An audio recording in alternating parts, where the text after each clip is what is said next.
Sir നമസ്കാരം sir. Sir എപ്പോഴും എല്ലാവരെയും കാണുമ്പോൾ കുന്നിക്കുരുവും നാണയത്തൊട്ടുകളൊക്കെ സാറ് ജപിച്ചു കൊടുക്കുന്നതായിട്ട് കാണാറുണ്ട്. എന്താണ് ഇതിൻ്റെ ഒരു ഇത് എപ്പോൾ മുതലാണ് സാറ് കുന്നിക്കുരുവും നാണയം ജപിച്ചു കൊടുക്കാൻ തുടങ്ങിയത്? കാരണം അങ്ങനെ കൊടുക്കുന്നവർക്ക് എല്ലാവർക്കും സാമ്പത്തികമായിട്ടുള്ളൊരു ഉന്നതിയും കുടുംബത്തിനൊരു സർവ്വ സമൃദ്ധിയും ഐശ്വര്യങ്ങളൊക്കെ കാണുന്നുണ്ട്. സാർ അത് ഇപ്പം എനിക്ക് പ്രത്യക്ഷത്തിൽ അനുഭവമുള്ളതാണ്. സാർ എന്ന് തൊട്ട് തന്നോ അന്ന് തൊട്ടിട്ട് നമ്മുടെ ഒരു കരിയറിൻ്റെ ഒരു ടേണിംഗ് പോയിന്റും അതേപോലെ ഒരു ഗൈഡൻസും ഒക്കെ വരുന്നുണ്ട്. നമുക്കും ആ ഒരു രീതിയിലുള്ളൊരു ഉന്നതിയും എല്ലാം കാണുന്നുണ്ട്. അപ്പം ഞാനിന്ന് ഇത്രയും പ്രേക്ഷകരോട് പറയുന്നതാണ്, ഒത്തിരി പേർക്ക് അത് അനുഭവം ഉണ്ടാവും, റിലേറ്റ് ചെയ്യാൻ സാധിക്കും. പക്ഷേ ഈ കുന്നിക്കുരുവിൻ്റെയും നാണയത്തുട്ടുകളുടെയും ഇതങ്ങനെ ആരും ചെയ്ത് കണ്ടിട്ടില്ല. വളരെ എനിക്കറിയില്ല, ഇതങ്ങനെ ആരും തന്നെ ചെയ്ത് ഞാൻ ഇതുവരെ കണ്ടിട്ടില്ല. പല ഗുരുക്കന്മാരും തലയിൽ കൈവച്ച് ബ്ലസ് ചെയ്യും, അല്ലെങ്കിൽ അങ്ങനെ എന്തെങ്കിലുമൊക്കെ തരുമെന്നല്ലാണ്ട് ഇതേപോലെ ഒന്നും കണ്ടിട്ടില്ല. എപ്പോൾ മുതലാണ് സാർ ഇത് കൊടുത്തു തുടങ്ങിയത്? സാറിന് എന്തെങ്കിലും ഇൻഡ്യൂഷൻ വന്നതിൻ്റെ ഭാഗമായിട്ടാണോ? എന്താണ് ആ ഒരു കണക്ഷൻ എന്നുള്ളതൊന്ന് പറയൂ സാർ. മഹാഗുരു ശരണം. ഓം ശ്രീകൃഷ്ണായ പരബ്രഹ്മണേ നമ. ഓം ശ്രീകൃഷ്ണായ പരമാത്മനേ നമ. ശ്രീകൃഷ്ണ ഗോവിന്ദ ഹരേ മുരാരേ ഹേ നാഥ നാരായണ വാസുദേവ. അത് പറയുമ്പോൾ കൃഷ്ണനെക്കുറിച്ച് പറയണം. അത് കാര്യം എന്താണെന്ന് വെച്ച് കഴിഞ്ഞാൽ ഒരു വ്യക്തി, അദ്ദേഹം ഞങ്ങളൊരുമിച്ച് തേടൈ ചെയ്തതാണ്. പക്ഷേ എല്ലാവർക്കും സാമ്പത്തിക ഒരു പ്രശ്നമാണല്ലേ. ഇദ്ദേഹം ഹിന്ദുമതത്തിൽ ജനിച്ച ഒരാളല്ല. പക്ഷേ ഇദ്ദേഹം കൃഷ്ണഭക്തനാണ്. അല്ല, ഇദ്ദേഹം കൃഷ്ണഭക്തനാണ്. അപ്പം അദ്ദേഹം ഇത് വന്നിട്ട് എനിക്ക് എന്തെങ്കിലും രക്ഷപ്പെടാനായിട്ട് ജപിച്ചതാ സാറേ എന്ന് പറഞ്ഞു എൻ്റെ അടുത്ത്. അപ്പം അത് കഴിഞ്ഞിട്ട് ഞാൻ ഗുരുവായൂർ പോവുകയാണ്. ഗുരുവായൂർ അമ്പലത്തിലേക്ക് പോകുക. എനിക്കറിയില്ല എന്ത് ജപിച്ച് കൊടുക്കണം. കാര്യം സാമ്പത്തിക പ്രശ്നങ്ങൾ എല്ലാവർക്കും ഉണ്ട്. എന്ത് ജപിച്ച് കൊടുക്കണം എന്താണെന്നൊന്നും അറിയില്ല. പക്ഷേ ഞാൻ ഗുരുവായൂർ നമ്മൾ ചെന്നാൽ കുട്ടികളെ ചെയ്യുന്നൊരു പരിപാടിയുണ്ട്. അവിടെ കുന്നിക്കുരും വെച്ചിട്ട് കോയിനിട്ടിട്ട്, അത് ഞാനും ചെയ്യുന്നൊരു കാര്യമാണ്.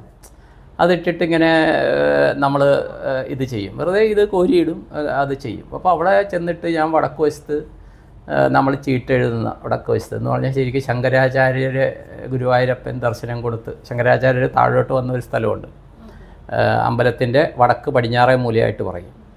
അപ്പോൾ അവിടെ ഇരുന്നാണ് ഞാൻ മെഡിറ്റേഷൻ ചെയ്യണത്. അപ്പോൾ അവിടെ എല്ലാ സ്ഥലത്തിൻ്റെയും വടക്ക് പടിഞ്ഞാറ് മൂലയെന്ന് പറയും വായുകോട് ധനുരാശിയാണ്. ഈ ധനുരാശി ശരിക്കും ധനരാശി കൂടിയാണ്. അപ്പോൾ ഞാൻ അവിടെ ഇരുന്ന് ഇദ്ദേഹത്തിൻ്റെ ആവശ്യം, ഇദ്ദേഹം കൃഷ്ണഭക്തനാണ്, ഇദ്ദേഹത്തിനെ അമ്പലത്തിൽ കൊണ്ടുവരാൻ പറ്റുകയില്ല. അപ്പോൾ ഞാൻ ഗുരുവായൂർ പോകുന്നു എന്ന് പറഞ്ഞ പുള്ളി ഒരു ദക്ഷിണ അയച്ചു തന്നു. സാറേ ഞാൻ ഇത് തരുന്നു, സാറിൻ്റെ ചിലവായിട്ട് എടുക്കുക, എനിക്ക് ഏതായാലും അവിടെ വരാൻ പറ്റുകയില്ല സാറേ, എനിക്ക് വേണ്ടി കൂടി കൃഷ്ണനോട് പറയണമെന്നൊക്കെ പറഞ്ഞ് ഞാൻ ഇത് ചെയ്യുകയാണ്. അപ്പോൾ ഇത് ചെയ്യുമ്പോൾ ആ സമയത്ത് ഞാനൊരു ഇത് വായിക്കുകയാണ്. കാര്യം ഈ ജയചന്ദ്രൻ സാറിൻ്റെ ഓടക്കുഴൽ വിളി കേട്ടോ രാധേ രാധേ എന്ന് പറഞ്ഞൊരു പാട്ടില്ലേ, ഈ പാട്ട് ജയചന്ദ്രൻ സാറിന് അദ്ദേഹത്തിൻ്റെ ഒരു ഇൻ്റർവ്യൂ കണ്ടായിരിക്കും ഓർമ്മ. ഈ പാട്ട് ഭഗവാന്റെ നടയിൽ പാടണമെന്ന് എൻ്റെ ഒരു ആഗ്രഹം വന്നു. അപ്പോൾ ആരോ ഒരാൾ കൂട്ടത്തിൽ വന്നിട്ട് ഇവിടെ നിന്നിട്ട് പാടിക്കൂ എന്ന് പറഞ്ഞു എന്നൊരു ഇൻ്റർവ്യൂ ഞാൻ കേട്ടിരുന്നു. ആ സമയം എനിക്കൊന്നൊരു രണ്ട് വർഷത്തിന് മേലായിട്ടുണ്ട് ആ ഇൻ്റർവ്യൂ. ആ ഇൻ്റർവ്യൂ പഴയതായിരിക്കും. പക്ഷേ ഞാൻ ആ ഇൻ്റർവ്യൂ കേൾക്കുന്ന സമയത്താണ് ഇദ്ദേഹത്തിൻ്റെ കാര്യങ്ങളൊക്കെ വന്നിട്ട് ഞാൻ അവിടെ ഇരുന്ന്, അവിടെ നമുക്ക് ആ പടിക്കെട്ടുണ്ട് ഇരിക്കാനായിട്ട്, അവിടെ മാത്രമാണ്, അവിടെയുണ്ട് പടിഞ്ഞാറ് വശമുണ്ട്. പക്ഷേ അവിടെ നമുക്ക് ഷട്ടർ ഇട്ടിട്ടുള്ളതുകൊണ്ട് സുന്ദരമായിട്ട് ഗുരുവായൂരപ്പനെ നോക്കിയിട്ട് അങ്ങോട്ടേക്ക് നോക്കിയിട്ട് ഇങ്ങനെ ചെയ്ത് ചെയ്യാൻ ഞാനിങ്ങനെ മെഡിറ്റേഷൻ ചെയ്യുമ്പോൾ അപ്പോൾ എനിക്ക് കാണുന്നത് ഇങ്ങനെ ഞാൻ ഇദ്ദേഹത്തിൻ്റെ ആവശ്യങ്ങൾ ഇങ്ങനെ മനസ്സിൽ ഇദ്ദേഹത്തിന് എന്താണിത് എന്ന് പറഞ്ഞ് നമ്മളിങ്ങനെ, എനിക്കറിയില്ല എന്താ ഇതാണെന്ന്, എൻ്റെ ഗുരുവും ഇത് പറഞ്ഞു തന്നിട്ടില്ല. ഈ സത്യം പറഞ്ഞ കുന്നിക്കുരുവിൻ്റെ പ്രാധാന്യം അറിയാം, മഞ്ചാടിയുടെയൊക്കെ പ്രാധാന്യം അറിയാമെങ്കിലും ഗുരു ഇത് പറഞ്ഞു തന്നിട്ടില്ല, ചെയ്ത് കണ്ടിട്ടില്ല. പക്ഷേ ഇത് ചെയ്യുമ്പോഴത്തേക്കും ഞാൻ ഇദ്ദേഹത്തിൻ്റെ ഇത് പറയുമ്പോൾ ഒരാളിങ്ങനെ അതിൽ നിന്ന് എടുത്തിട്ട് തരുന്നതായിട്ട് ഞാൻ ഇൻഡ്യൂഷൻ കണ്ടു. എന്നിട്ട് മയിൽപ്പീലിയും തരുന്നതായിട്ട് എൻ്റെ കൈ ഇതാകുന്നു, മയിൽപ്പീലിയും തരുന്നതായിട്ട് ഇൻഡ്യൂഷൻ കണ്ടിട്ട് എനിക്ക് മനസ്സിലായി ഇത് സംഭവമാണ്, ഇത് എന്തോ കണക്റ്റഡ് ആണെന്ന് മനസ്സിലായി. ഇത് കണക്റ്റഡ് ആണെന്ന് മനസ്സിലായത് ഞാനും വൈഫും ഉണ്ട്. ഈ ദിവസം ഞങ്ങൾ പുറത്തു വരുമ്പോൾ ഈ ആവശ്യപ്പെട്ട വ്യക്തി എനിക്ക് തരാനായിട്ട് മയിൽപ്പീലിയായിട്ട് നിൽക്കുക. ഈ എന്നോട് ആവശ്യപ്പെട്ട വ്യക്തി അദ്ദേഹം വടക്കൻ ജില്ലകളിൽ നിന്നാണ് വരുന്നത്. അദ്ദേഹം ഒരു കെട്ട് മയിൽപ്പീലിയായിട്ട് ഇതെനിക്ക് ഇവിടെ വെച്ച് സാറിന് തരണമെന്ന് വെച്ച് വിചാരിച്ച് ഞാൻ കൊണ്ടുവന്നതാണെന്ന് പറയുക. അപ്പോൾ പുള്ളി മയിൽപ്പീലി കൊണ്ടുവന്ന് പുള്ളിക്ക് കൊടുക്കേണ്ട എന്താണെന്ന് ഇതായി ക്ലിയറായി. അപ്പോൾ പക്ഷേ വെറുതെ വാങ്ങിച്ചിട്ട് കൊടുത്തിട്ട് കാര്യമില്ല. നമ്മൾ നമ്മുടെ ഉപാസന ചെയ്യണമല്ലോ എന്ന് വിചാരിച്ചിട്ട് എന്ത് ചെയ്തു എന്ന് വെച്ചാൽ പിന്നെ ഞാനിത് ചെയ്തു പറഞ്ഞ് അദ്ദേഹത്തിൻ്റെ അടുത്തൊരു ദിവസം ഫ്ലാറ്റിലേക്ക് വരും, നമുക്കത് പോംവഴി ഉണ്ടാക്കാമെന്ന് പറഞ്ഞ് ഞാൻ കുറച്ച് കുന്നിക്കുരുവും ഇതുമൊക്കെ വാങ്ങിച്ചിട്ട് ജപിച്ച് കോയിനും ഒക്കെ ആയിട്ട് ജപിച്ച് ഇത് ചെയ്തിട്ട് അദ്ദേഹത്തിനാണ് ആദ്യമായിട്ട് ഞാൻ കൊടുക്കുന്നത്. അദ്ദേഹത്തിനാണ്. അദ്ദേഹം അത് കഴിഞ്ഞിട്ട് അദ്ദേഹത്തിൻ്റെതായ ഏറ്റക്കുറച്ചിലുകളുണ്ട്, പക്ഷേ അദ്ദേഹം ഒരു സ്ഥാപനത്തിൻ്റെ മേധാവിയാകുമായിരുന്നു, പ്രൈവറ്റ്. അദ്ദേഹത്തിനോട് പറഞ്ഞു ഇന്ന രീതിയിൽ നിങ്ങൾ പോകുമെന്ന് പറഞ്ഞു, ലോജിക്ക് അപ്ലൈ ചെയ്യരുത്. പോയി അദ്ദേഹം ഒരു സ്ഥാപനത്തിൻ്റെ ഒരു ടോപ്പായിട്ടൊരു സ്ഥാനത്ത് അദ്ദേഹം ഇരുന്നു, മനസ്സിലായി. അത് കഴിഞ്ഞിട്ട് അങ്ങനെ കൂടുതൽ കോണ്ടാക്റ്റ് ഒന്നും ഇല്ല, ഇടയ്ക്കിടയ്ക്ക് എന്തെങ്കിലും ആവശ്യമുണ്ടെങ്കിൽ വിളിക്കും. അങ്ങനെയാണ് ഈ കുന്നിക്കുരു. പിന്നെ ഞാൻ പറയാം, ഇപ്പോൾ ഗായത്രി അബാക്കിൽ എൻ്റെ ഇൻ്റർവ്യൂ എടുക്കുന്നത് ഗായത്രി അബാക്കി വന്നിട്ട് എത്ര നാളായതിനു ശേഷമാണ്? 2 മാസം കഴിഞ്ഞിട്ടുണ്ട്. ഇനി കൂടുതൽ പറയണ്ട, ഞാൻ പറയാം. ഒരു ദിവസം ഗായത്രി എന്നെ ഇൻ്റർവ്യൂ ചെയ്യാനിരിക്കുന്നു എന്ന് പറഞ്ഞു. നേരത്തെ പ്ലാൻഡ് അല്ല, മനസ്സിലായോ? അപ്പോൾ ഈ അബാക്കി പോയപ്പോൾ ഒരു ദിവസം അബാക്കിൽ രോഹി സാറിനെ കുന്നിക്കുരു കൊടുക്കണമെന്ന് കണ്ടിട്ട് ഞാൻ കൊടുത്തിട്ടുണ്ട്.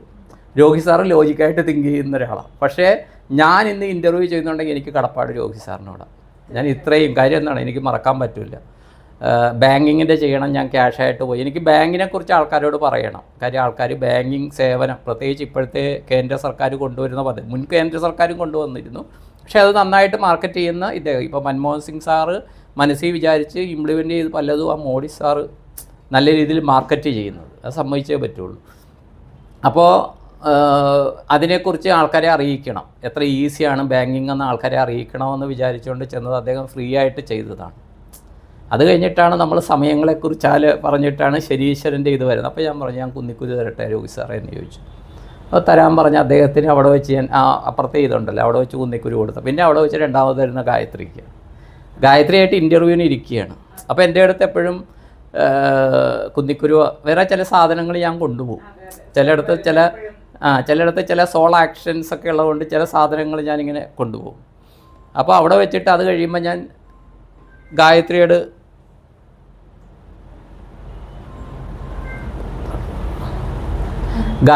ഞാൻ ചോദിച്ചതാ, ഞാൻ കുന്നിക്കുരു തന്നാൽ ഗായത്രി വാങ്ങിക്കാവോ എന്ന്. ഗായത്രിയോട് ഞാൻ ചോദിക്കായിരുന്നു, ശരിക്കും ആ കുന്നിക്കുരു ഗായത്രിക്ക് തരീച്ചതാരാ? സത്യ ഗായത്രിയെ കുറിച്ച് ഒന്നും എനിക്കറിയില്ല. എനിക്ക് സാറിനെ കുറിച്ച് അറിയില്ലായിരുന്നു. അതേപോലെ സാറ് അവിടെ ഒരു തവണ ഞാൻ ഉള്ളപ്പോൾ വന്നിട്ടുണ്ടെങ്കിൽ അന്ന് ഞാനായിട്ടുള്ള ഇന്റർവ്യൂ നടന്നിട്ടില്ല. അപ്പൊ സാറ് രണ്ടാമത്തെ തവണ വരുമ്പോൾ ഞാൻ ഇതന്ന് വന്ന സാറല്ലേ എന്ന് ഞാൻ നോക്കിക്കൊണ്ട് നിൽക്കുകയാണ്. പക്ഷെ എനിക്ക് ഡീറ്റെയിൽ ആയിട്ടൊന്നും അറിയില്ല. പക്ഷെ സാർ ഇങ്ങനെ കുന്നിക്കുരു ജപിച്ച് കൊടുക്കുന്ന പോലും എനിക്ക് അറിയില്ല.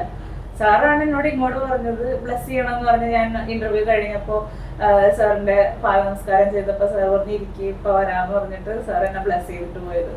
കുന്നിക്കുരു തരാനായിട്ട് കണ്ടു. ഞാൻ കുന്നിക്കുരു അവിടെ ഇരുന്ന് രണ്ടാമത് തരുന്ന ഗായത്രിക്ക്.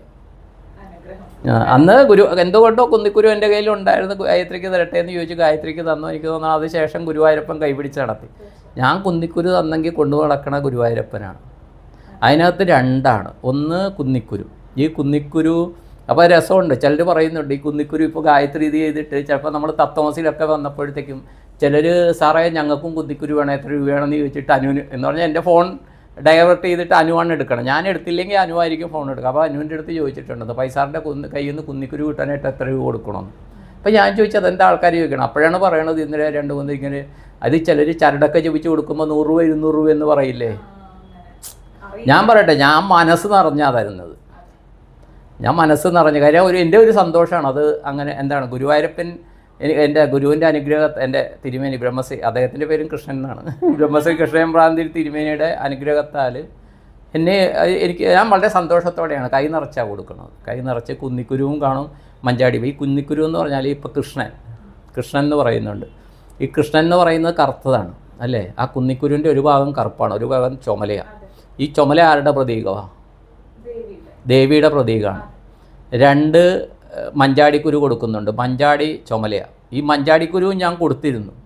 ഇത് കഴിഞ്ഞപ്പോൾ ഒരു പ്രാവശ്യം മലയാലപ്പുഴ ക്ഷേത്രത്തിൽ പോയി അജിത്തിൻ്റെ കൂടെ. മലയാലപ്പുഴ ക്ഷേത്രത്തിൽ പോയപ്പോൾ അവിടെ ഒരു ആചാരമുണ്ട്. ഈ മഞ്ചാടിക്കുരു ഇങ്ങനെ നമ്മൾ ഒഴിഞ്ഞിട്ട് അവിടെ കുടിമരത്തിൻ്റെ അവിടെ വയ്ക്കും.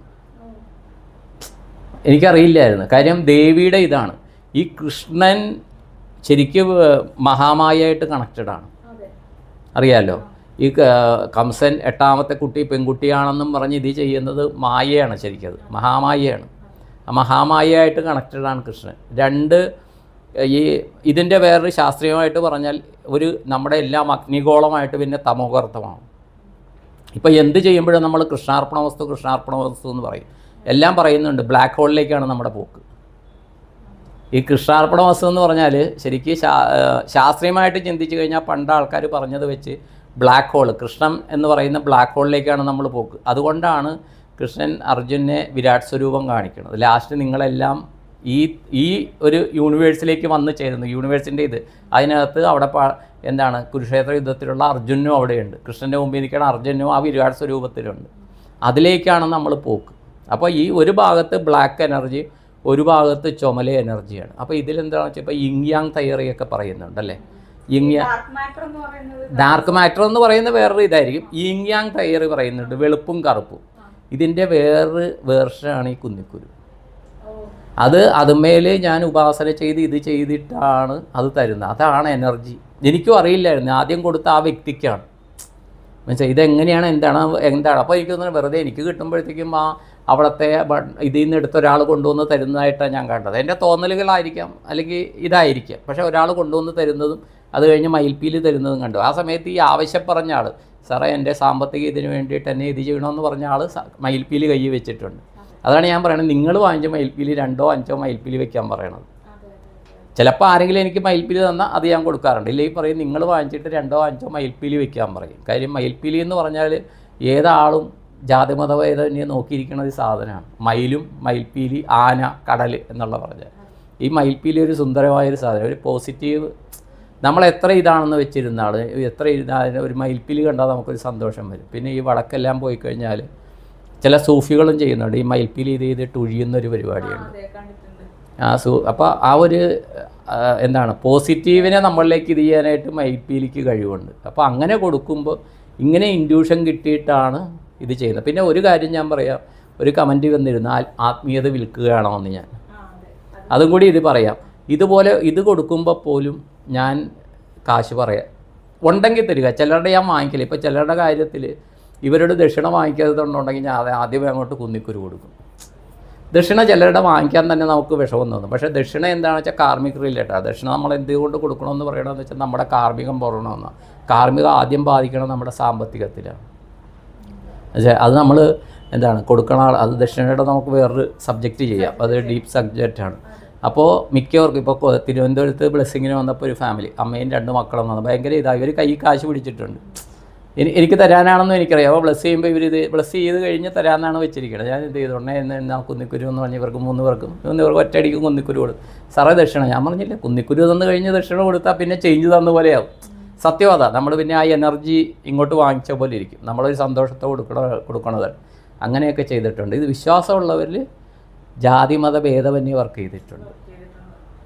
ഈ ആദ്യം പറഞ്ഞ ആൾ ഒരു വിശ്വാസി, അടുത്ത വേറെ ആൾക്ക് ഞാൻ കൊടുത്തിട്ടുണ്ട്. പുള്ളിക്ക് ഇപ്പോൾ ദുബായിക്ക് പോകാൻ. അപ്പോൾ ഇന്നലെ അനു പറയണ്ടായിരുന്നു, സാറേ 5 മാസമായ ആൾ വന്നിട്ട് ആളിപ്പോൾ ദുബായിക്ക് പോകാനായിട്ട് വിസ വരികയാണെന്ന്.